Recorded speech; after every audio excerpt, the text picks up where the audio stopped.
ధ్యానం చేసుకున్నటువంటి వాక్య భాగం 1 కొరింథీయులకు రాసిన పత్రిక 11వ అధ్యాయంలో నుండి మనము ధ్యానం చేసుకున్నాం.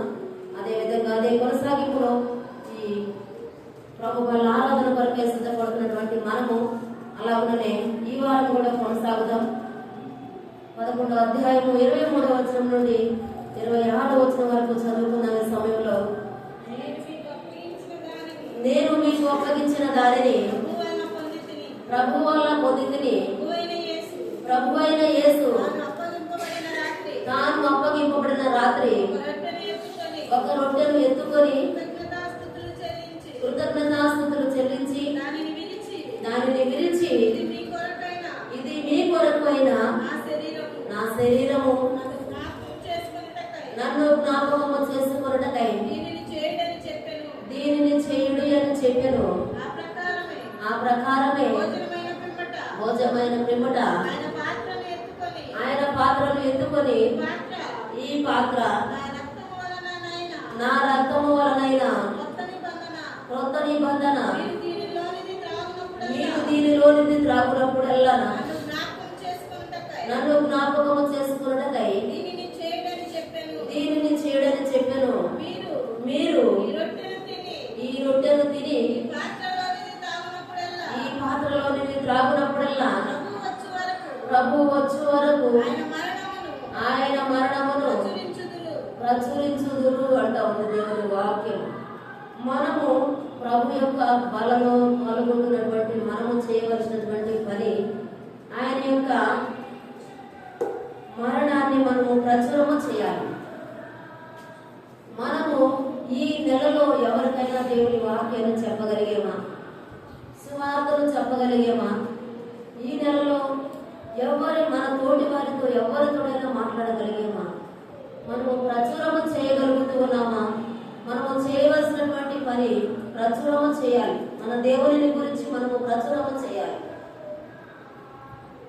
పనివాడు జీతమునకు పాత్రుడు, పని చేయాలి.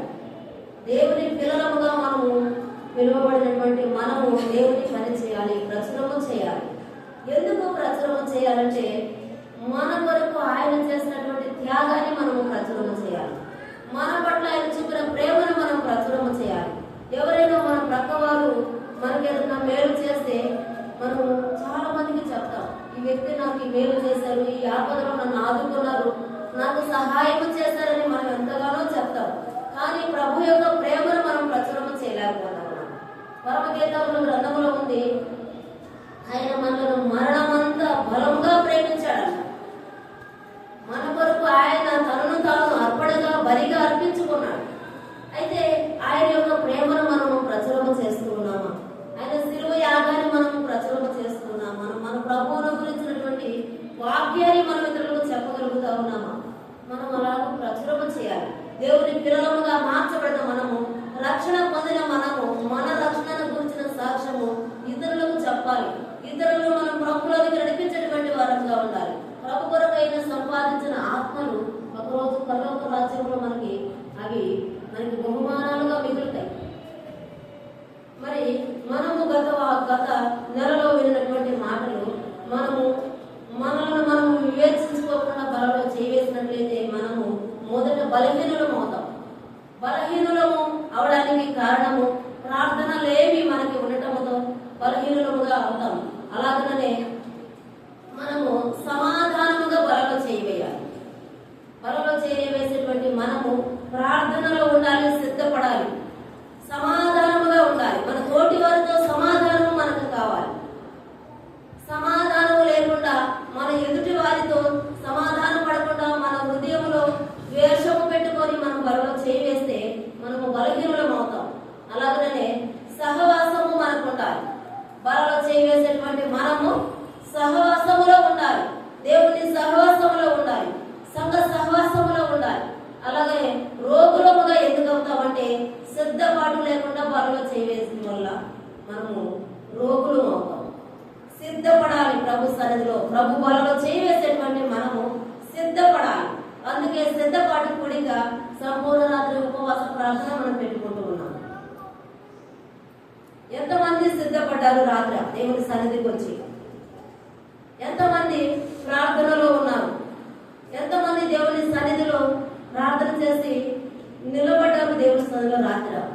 అలాగే చనిపోకుండా ఉండాలంటే మనము పశ్చాత్తాపడాలి దేవుని సన్నిధిలో. అనేకులు నిద్రించుచున్నారు, బలహీనులవుతున్నారు, రోగులవుతున్నారు, నిద్రించుచున్నారని 3 విషయాలు మనం విన్నాం. మరి నిద్రించడానికి కారణము మనలో పశ్చాత్తాపము లేకుండా పనులు చేయవేస్తా ఉన్నాం. మనం ఈ నెలంతా ఎక్కడెక్కడో తిరిగి ఏదేదో చేసి ఏదేదో మాట్లాడి మనము పశ్చాత్తాపము లేకుండా దేవుని సన్నిధిలో ప్రభు యొక్క బలలో చేయవేస్తా ఉన్నాం. కారణము మనం నిద్రించడానికి కారణము అది. వీటిని మనము విడిచిపెట్టాలి. ఇవన్నీ మనకి శాపముగా కనబడతా ఉన్నాయి, కానీ దేవుని సన్నిధిలో ఆశీర్వాదాన్ని మనం ఈ దినము చూద్దాం. ఆ 3 విషయాలు గత నెలలో మనం విన్నాం. మరి ఈ వారము ఈ నెలలో కొద్ది మాటలు క్లుప్తంగా దేవుని సన్నిధిలో విన్నాం. మరి ఆశీర్వాదకరమైనటువంటి మాటలను మనం విన్నాం. యోహాను సువార్త 6వ అధ్యాయం తీద్దాం. యోహాను సువార్త 6వ అధ్యాయం తీద్దాం.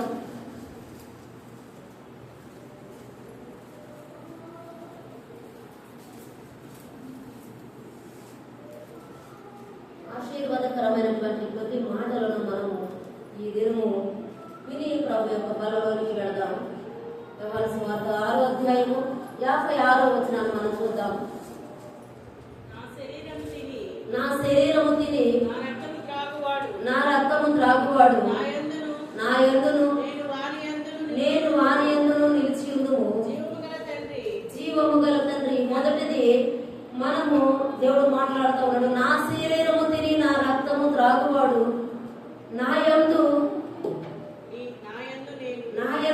నేను వాని యందు దేవుని యందు మనము నిలిచికుంటాము. మన యందు దేవుడు నిలిచికుంటాడు.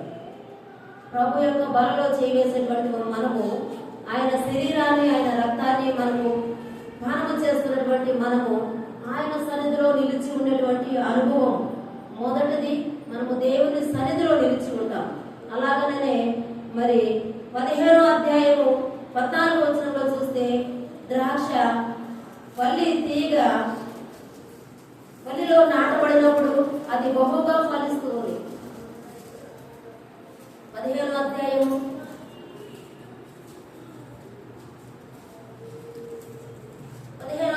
4వ వచనం చూద్దాం. నా యందు నిలిచి ఉండుడి, మీ యందు నేను నిలిచి ఉండును.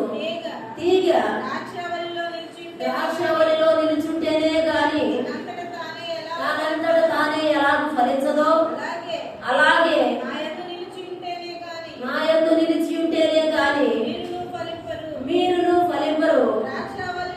ద్రాక్షవల్లిని నేను, తీగలు మీరు. ఎవడు నా యందు నిలిచి ఉండునో నేను ఎవరి యందు నిలిచి ఉండునో వాడు బహుగా ఫలిస్తాడు. మరి మొదటిది దేవుని సన్నిధిలో మనము నిలిచి ఉండాలి. దేవునిలో మనం అంటుకట్టబడి ఉండాలి. అప్పుడు మనము బహుగా ఫలిస్తాం. దేవుడు మొదటిగా మనల్ని ఫలించేటువంటి అనుభవంలో నిలబెడతాడు. మనము ఫలించాలి అంటే దేవునిలో మనం నిలబడాలి. దేవునితో మనం అంటుకట్టబడాలి.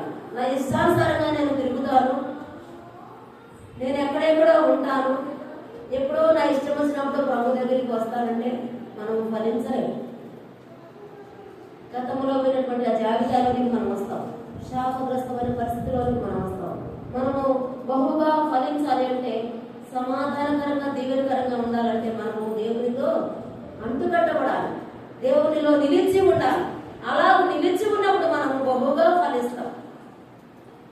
నిలిచి ఉండకపోతే మనం ఫలించలేము. ఒక తీగను మనం తెచ్చామనుకో, చెట్టులో నుండి అది ఎలాగో ఫలిస్తుంది, ఎండిపోతుంది, అది నిష్ప్రయోజనం అయిపోతుంది. దానిని అగ్నిలో వేసి కాల్చడానికి తప్ప మరి దేనికి ఉపయోగపడదు. కానీ మనము కూడా మన తండ్రి ద్రాక్షవల్లి అయి ఉండగా ఆయనలో మనము నిలిచి బహుగా ఫలించాలి. ఆయనలో నిలిచి ఉన్నప్పుడు మనం బహుగా ఫలిస్తామని దేవుడు మాట్లాడుతున్నాడు. మొదటిగా ఆయనలో నిలిచి మనము ఫలించాలి. మరి అలాగనే 6వ అధ్యాయానికి మళ్ళా మనం వద్దాం. యోహాను సువార్త 6వ అధ్యాయానికి మనం వద్దాం. 6వ అధ్యాయంలో మనము చూద్దాం. 54వ వచనాన్ని చూద్దాం. నా శరీరము తిని నా రక్తము త్రాగువాడే నిత్య జీవము గలవాడు. చాలు, మనము ఆయన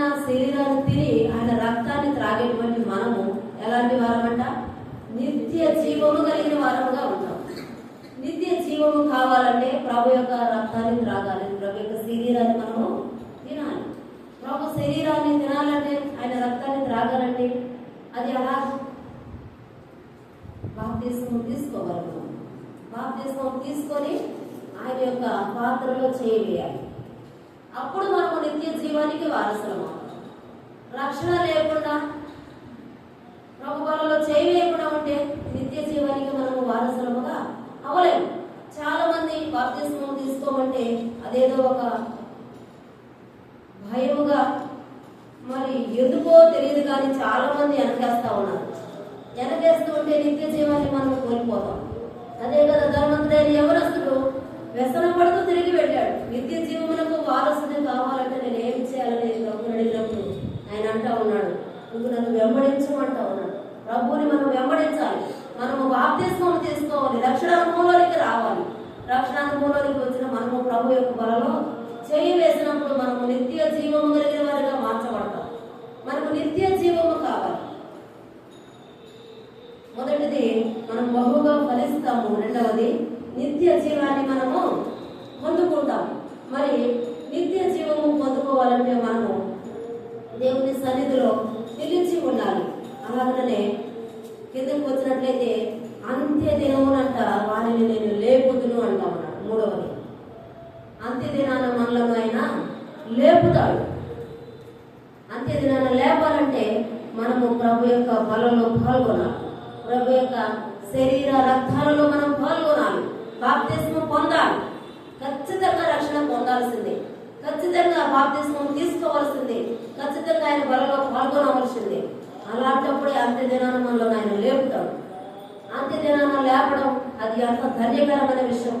అందరూ లేస్తారు కానీ ప్రభు బిడ్డలు లేచేటువంటి పునరుద్ధానం వేరు, మిగతా వారు లేచేటువంటి పునరుద్ధానం వేరు. దేవునికి స్తోత్రం, హల్లెలూయా. ప్రభు నమ్మిన బిడ్డలు మొదటి పునరుద్ధానంలో లేస్తారు. ఆయన వచ్చినప్పుడు లేస్తారు. వారు 1000 ఏళ్ల పరిపాలనలో, ఆ న్యాయమైన పరిపాలనలో ప్రభుతో కూడా రాజ్యము చేస్తారు. అంత సంతోషకరమైనటువంటి పునరుద్ధానములో మనకు లేపబడేటువంటి గొప్ప భాగ్యం మనం పొందుకుంటాం. అందరూ వచ్చి మృతులందరూ లేస్తారు కానీ ఆ జాబితాలో మనం ఉన్నాం. ప్రభు నమ్ముకున్నటువంటి మనము, రక్షణ పొందిన మనము, ప్రభు యొక్క శరీర రక్తాలను పుచ్చుకున్నటువంటి మనము, ఆయన సన్నిధిలో నిలిచి ఉన్న మనము జీవ పునరుద్ధానములకు లేపబడతాం. అంత్య దినాన మనము లేపబడతాం. ప్రభుతో 1000 ఏళ్లు పరిపాలన చేయడానికి లేపబడతాం. ఇలాంటి అనుభవము రక్షణ లేని వారికి లేదు. మిగతా అనేక విధాలుగా చనిపోయిన వారికి లేదు. ఎందుకు? మనము దేవుని వాక్యాన్ని వింటూనే ఉన్నాం కానీ త్రోసి వేస్తా ఉన్నాం, చెవిని పెడతా ఉన్నాం. ఆయన వాక్యాన్ని లక్ష్య పెట్టడం లేదు, రక్షణ పొందుకోవడం లేదు. ఇంత గొప్ప రక్షణను నిర్లక్ష్యం చేసినా తప్పించుకోగలవా? మరి ఈ రక్షణను నిర్లక్ష్యం చేస్తే ఈ అంత్య దినాన్ని మనం లేపబడలేము. అంత్య దినాన్ని లేపబడాలంటే మనము రక్షణ పొందాలి, మారు మనసు పొందాలి, ప్రభు యొక్క బలలో చేయవేయాలి, రక్షణ అనుభవం మనం నిలిచి ఉండాలి. అప్పుడే మనం అంత్య దినమున లేపబడతాం. చాలా మంది ఈ విషయంలో నిరీక్షణ ఉంది. మనకి ఏడవద్దు, బాధపడవద్దని కుటుంబీకులు చనిపోయినప్పుడు చెప్తా ఉంటారు. నిజమే, నిరీక్షణ ఉంది. ఆ నిరీక్షణ మనల్ని సిగ్గుపరిచే నిరీక్షణ, లేకపోతే మనల్ని ధైర్యపరిచే నిరీక్షణ మనకుందా? ఏ నిరీక్షణ గలవారమై ఉన్నాం? మనలను దేవుని సన్నిధిలో దేవునితో కలిసి రాజ్యం చేసేటువంటి నిరీక్షణ మనకుంటే ఏడవలసిన అవసరం లేదు. మన వారితో కలిసి మనం ప్రభుత్వ 1000 ఏళ్లు రాజ్యం చేస్తాం, పరిపాలన చేస్తాం. గొప్ప ధన్యత మనకు ఉంది. అలాగే పరలోక రాజ్యంలో కూడా గాన స్థితి గానాలతో ప్రభుతో కలిసి ఆనందిస్తాం. వారి విషయమై మనం అంగలార్చవలసిన పరిస్థితి లేదు. అదే హెస్కేలుతో దేవుడు మాట్లాడుతూ ఉన్నాడు. హఠాత్తుగా నీ కనులకు ఇంపైన దానిని ఒక్క దెబ్బతో తీసివేయబోతూ ఉన్నాను, నీవు దాని విషయమై అంగలార్చవద్దు, ఏడవవద్దు, కన్నీళ్లు విడవవద్దు, నిశ్శబ్దముగా రోదన చేయమంటా ఉన్నాడు. ఎందుకంటే ఆయన భార్యను ఒకరోజు పరలోక రాజ్యంలో చూస్తాడు. నిజమే, మన ప్రియులను మన పరలోక రాజ్యం చూస్తామనే నిరీక్షణ మనకుంటే, అంత్యదినాన ప్రభు లేపుతాడనే నిరీక్షణ మనకుంటే మనం దుఃఖపడవలసినటువంటి అవసరం లేనే లేదు. అంగరాచి రోదన చేయవలసినటువంటి అవసరం లేదు. అయితే మనకు దేవుడు ఆయుష్ ఇస్తా ఉన్నాడు, అనేక సంవత్సరాలు పొడిగిస్తా ఉన్నాడు. కానీ మనము మనసు పొందడానికి ఇష్టపడటం లేదు, రక్షణ పొందడానికి ఇష్టపడటం లేదు. ఒక సహోదరి ప్రార్థన చేస్తూ ఉంది. వాళ్ళ నాన్నమ్మ గారు మృత్యు సమయంలో చివరి గడియలలో ప్రార్థన చేస్తూ ఉంది. ప్రభా, ఒక్క అవకాశం అయ్యా, మారు మనసు లేదు కదా, రక్షణ లేదు కదా ప్రభా, రక్షణ పొందడానికి అవకాశం మనం ప్రార్థన చేస్తూ ఉంటే దేవుడు మాట్లాడుతూ ఉన్నాడు. ఆమెకి ఎంత వయసు నేను ఇచ్చాను కదా, మరి ఇంకెంత వయసు ఇవ్వమంటావు అంటా ఉన్నాడు. నిజమే, మనకి ఇన్ని సంవత్సరాలు దేవుడు ఆశను పొడిగిస్తూ ఉంటే మనం రక్షణ పొందడం లేదు. మరి ఏ క్షణాన దేవుడు పిలుస్తాడో మనకు తెలియదు కదా. మరి ఎందుకు నిర్లక్ష్యం చేస్తా ఉన్నాం దేవుడి రక్షణను? దేవుడి సన్నిధిలో రక్షణ పొందిన వారమైతే దేవుడు మనల్ని అంత్య దినాన లేపుతాడు. ఆయనతో కూడా ఉండడానికి దేవుడు మనకు అవకాశం ఇస్తాడు. దేవుడు మనకిచ్చేటువంటి ఆశీర్వాదాలు దేవుడి సన్నిధిలో ఫలించేటువంటి వారిగా మనల్ని నిలబెడతాడు. అలాగే నిత్య జీవాన్ని మనకి ఇస్తాడు. అంత్య దినాన మనలను లేపుతాడు. అంత్య దినాన్ని లేపబడాలంటే మనకు ఉండవలసినటువంటి నిరీక్షణ, రక్షణ పొందుకోవాలి. జీవములోనికి మనము వెళ్ళాలంటే రక్షణ మనకు కావాలి. రక్షణ లేకుండా మనం ఎన్ని సంవత్సరాలు మందిరానికి వచ్చినా, ఎంత పరిచర్య చేసినా, ఎంత దుబ్బిలు విప్పినా, రక్షణ లేకపోతే, ప్రభుత్వంలో పాల్గొనకపోతే అది వ్యర్థమే. అంత్యదినాన లేపబడాలంటే మనం ఖచ్చితంగా ప్రభు యొక్క బలలో పాల్గొనాలి. ఫిలిప్పీలకు రాసిన పత్రిక 3:10 చూద్దాం.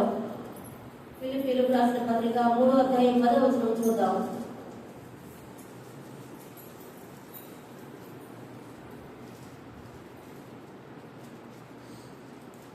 ఏ విధము చేతనైనను మృతులలో నుండి నాకు పునరుద్ధానము కలుగవలనని ఆయన మరణ విషయములో సమానుభవము కలవారై ఆయనను ఆయన పునరుద్ధాన బలమును ఎరుగు నిమిత్తము ఆయన శ్రమలలో పాలువాడవుట ఎట్టిదో ఎరుగు నిమిత్తమును సమస్తమును నష్టముగా ఎంచుకొని వాటిని గంటతో సమానముగా ఎంచుకున్నారు అంటా ఉన్నాడు. అపోస్తలుడైన పౌలు మాట్లాడుతూ ఉన్నాడు. ఆయన పునరుద్ధానము మనం పొందాలంటే, పునరుద్ధానుడైన మన ప్రభు ఆయన పునరుద్ధానుడైన విధంగా మనము పునరుద్ధానము పొందాలంటే అపోస్తలుడైన పౌలు మాట్లాడుతూ ఉన్నాడు. సమస్తాన్ని ఆయన నష్టపరుచుకున్నాడంట. నష్టపరుచుకున్నాడంటే ఈ లోకములో ఉన్నటువంటి అధికారము, ఈ లోకములో ఉన్నటువంటి ఘనతలు, గౌరవాలు నష్టపరుచుకున్నాడు. ఆయన ప్రతిదానిని పెంటతో సమానముగా ఎంచుకున్నాడు. మనము మన జీవితాలను హెచ్చించుకునేటువంటి వారంగా, మన దేహానికి సుఖము కోరుకునేటువంటి వారంగా, నేత్రాశలను విడిచిపెట్టకుండా, శరీరాశలను విడిచిపెట్టకుండా, జీవపు డమ్మాన్ని విడిచిపెట్టకుండా మనం జీవిస్తూ ఉన్నాం. అలాగుంటే మనము పునరుద్ధానులం అవుతామా? క్రీస్తు యొక్క పునరుద్ధానంలో మనం పాలువారం అవ్వగలుగుతామా? అపోస్తలుడైన పౌలు మాట్లాడుతున్నట్లుగా మనము సమస్తమును నష్టముగా ఎంచుకోవాలి, పెంటతో సమానముగా ఎంచుకోవాలి. పాటలు పాడుతూ ఉంటాం, కానీ ఏది విడిచిపెట్టడానికి ఇష్టపడం, ఏది విడిచిపెట్టం. మనకున్న అన్ని మనం అనుసరించాల్సిందే, అనుభవించాల్సిందే. కానీ పౌలు గారు మాట్లాడుతున్నాడు, నేను అన్నింటినీ సమస్తమును నష్టపరుచుకున్నాను అంటున్నాడు. మనము ఈ లోక సంబంధమైనవి నష్టపరుచుకున్నప్పుడు క్రీస్తు యొక్క పునరుద్ధానంలో మనము పాలువారంగా మార్చబడతాం. మరి అపోస్తలుల కార్యములో మనము పోయిన నెలలో విన్నాం. మళ్ళా తీయద్దు, ఎందుకంటే ఆలస్యం అయిపోయింది. 2వ అధ్యాయం 40వ వచనములో మొదటి ప్రసంగములో 3000 మంది రక్షణ పొందినట్లుగా మనం చూస్తాం. మొదటి ప్రసంగంలోనే 3000 మంది రక్షణ పొందారు. మనం ఎన్ని సంవత్సరాలు దేవుని వాక్యాన్ని వింటా ఉన్నాం, ఎన్ని సంవత్సరాలు దేవుని మందిరానికి వస్తా ఉన్నాం, ఎన్ని దినాలు మన జీవితంలో గడిచిపోతా ఉన్నాయి. మన వయసు ఎంత భయపడతా ఉంది, మారు మనసు పొందగలుగుతా ఉన్నామా, రక్షణ పొందగలుగుతా ఉన్నామా? ఒకే ఒక్క స్వార్థలో, ఒకే ఒక్క కూడికలో 3000 మంది రక్షణ పొందారు. రక్షణ అనుభవం మనకు కావాలి. కొరింథీయులకు రాసిన పత్రిక, మొదటి కొరింథీయులకు రాసిన పత్రిక 11వ అధ్యాయం 28వ వచనాన్ని మనం చూద్దాం. 28వ వచనం, 28వ వచనం. కాబట్టి ప్రతి మనుషుడు తనను తాను పరీక్షించుకోవాలని ఇక్కడ ఒక మాట. కాబట్టి ప్రతి మనుషుడు తనను తాను పరీక్షించుకోవాలి. ప్రతి మనుషుడు అంటే నిన్నొక్కదానే కాదు, నన్నొక్కదానే కాదు, ప్రతి ఒక్కరిని పరీక్షించుకోవాలి. సేవకుడే కాదు, విశ్వాసులే కాదు, మరొకరే కాదు, ప్రభు యొక్క బలలోనికి వెళ్ళే ప్రతి ఒక్కరూ మనలను మనము పరీక్షించుకోవాలి. వ్యక్తిగతమైన పరీక్ష మనకు ఉండాలి. వాళ్ళు పరీక్షించుకుంటే చాలే, మనకు అవసరం లేదు అనుకోవడానికి వీలేదు. ప్రతి ఒక్కరితో మాట్లాడుతుంది వాక్యం. ప్రతి మనుషుడు తనను తాను పరీక్షించుకోవాలి. ప్రతి మనుషుడు మనలను మనం పరీక్షించుకోవాలి. ప్రభు బలలోనికి వెళ్ళడం అలాగూ పరీక్షించుకొని బలలో చేయవేయాలి. అలాగూ చేయవేస్తుంటే దేవుని యొక్క నిత్య జీవాన్ని మనం పొందుకోగలుగుతాం. అంత్య దినాన మనం లేపబడతాం. ఆశీర్వాదకరంగా మనం దేవుని రాజ్యంలో 1000 ఏళ్ల పరిపాలనలో దేవునితో పరిపాలన చేసేటువంటి గొప్ప ధన్యత దేవుడు మనకు అనుగ్రహిస్తాడు. అపోస్తలుల కార్యములు 20వ అధ్యాయం 7వ వచనాన్ని చూద్దాం. ఆఖరిగా ఒక మాటను మనం చదువుకున్నాం. 20వ అధ్యాయం 7వ వచనాన్ని చూద్దాం. ఆదివారం మేము రొట్టె గురించినప్పుడు కూడి ఉన్నప్పుడు, ఎప్పుడు రొట్టె విరవాలంట? ఆదివారం మన రొట్టె విరవాలి. చాలా మందికి చాలా ఆచారాలు ఉంటాయి. వారు కొంతమంది సెవెంత్ డే వాళ్ళు ఉంటారు, కొంతమంది వారానికి ఒకసారి, కొంతమంది నెలకు ఒకసారి, కొంతమంది 3 నెలలకు ఒకసారి, కొంతమంది 6 నెలలకు ఒకసారి రొట్టె విరిచే వారు ఉంటారు. కానీ అపోస్తలుడైన పౌలు గారు మనతో మాట్లాడుతూ ఉన్నాడు, ఆదివారం మన రొట్టె విరుచుటకు కూడి ఉండేది. మనము రొట్టె విరిచేటువంటి మనము ఆదివారం మన ప్రభు సన్నిధిలో ఖచ్చితంగా కూడుకోవాలి. ప్రభు వాక్యాన్ని వినాలి. వాక్యాన్ని వినటువంటి మనము మనలను మనం పరిశీలన చేసుకోవాలి. మనలను మనము వివేచించుకోవాలి. ప్రతి మనుషుడు తనను తాను పరీక్షించుకోవాలి. మనలను మనం పరీక్షించుకొని మనము ప్రభు యొక్క రొట్టెలో, ప్రభు యొక్క రక్తములో, శరీర రక్తాలలో పాల్గొన్నట్లయితే మనకు వచ్చినటువంటి ఆశీర్వాదాలు మనము ఆయనలో నిలిచి ఫలిస్తాము. మొదటిది. రెండవది, నిత్య జీవానికి వారసులుగా మార్చబడతాం. మూడవది, అంత్య దినాన లేపబడతాం. ఈ 3 అనుభవాలు మనకి కావాలి. గతంలో మనము 3 విషయాలు విన్నాం. మనము మనలను మనం వివేచించుకోకుండా ప్రభు యొక్క బలలో పాల్గొన్నట్లయితే బలహీనులం అవుతాం, అలాగే రోగులం అవుతాం, అలాగే నిద్రిస్తాం. ఈ 3 విషయాలు గత నెలలో మనం విన్నాం. ఈ నెలలో ఈ 3 విషయాలు, మరొక 3 విషయాలు విన్నాం. ఆశీర్వాదకరమైన విషయాలు విన్నాం. మనము ఫలించాలి. దేవుని సన్నిధిలో ప్రభు బలలో చేయవలసినటువంటి మనము ఫలించేటువంటి వారంగా ఉండాలి. నిత్య జీవాన్ని పొందుకునేటువంటి వారంగా ఉండాలి.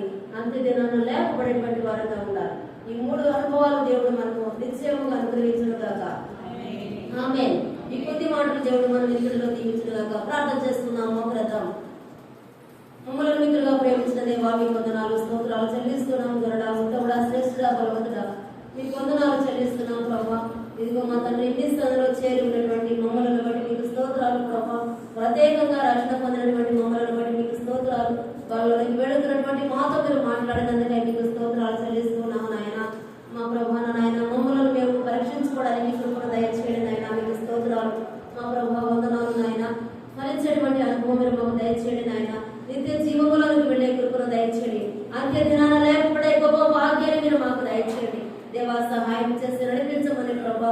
ప్రతి వాళ్ళలోకి వెళ్ళబోతుండగా మమ్మల్ని మేము ప్రతి మనిషి పరీక్ష చేసుకొని పశ్చాత్తాప హృదయముతో మీ స్థితిలో పనులు చేసే కృపరించి నడిపించమని మీ చేతుల ముందు సంపూర్ణంగా సమర్పించుకుంటూ యేసుక్రీస్తు వారి శ్రేష్టమైన నామంలో ప్రార్థించి స్తుతించి అడిగి వేడుకుంటూ ఉన్నాము తండ్రి. ఆమేన్.